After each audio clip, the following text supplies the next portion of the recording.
I've always loved comics. I grew up, I fixated on Neil Adams at one point where there was a point when I was reading comics and I hated his work at first.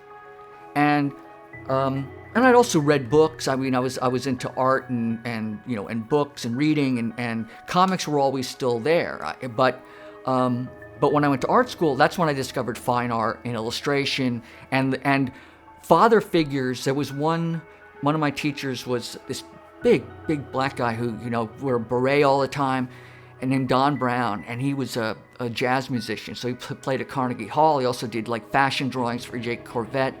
I felt I'm home. Like an adult male is like we're talking art. It's like I had never had that.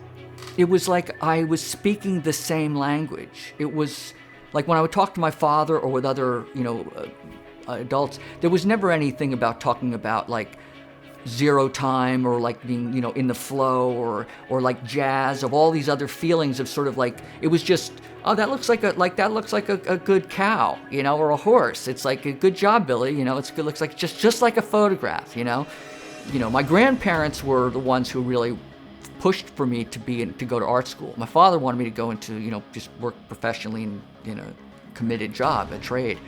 But my grandfather, this coal miner who, came over in 1912, was like, it's Billy's life. If he wants to be an artist, let him, go to art school.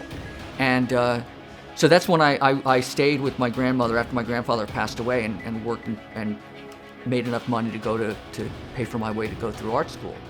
But because I'd gotten a scholarship to go to Rutgers, and I checked into their art, school credentials and stuff.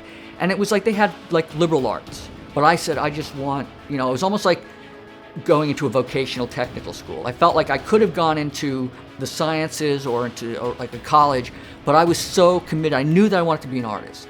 So I was almost like, just get me into an art school.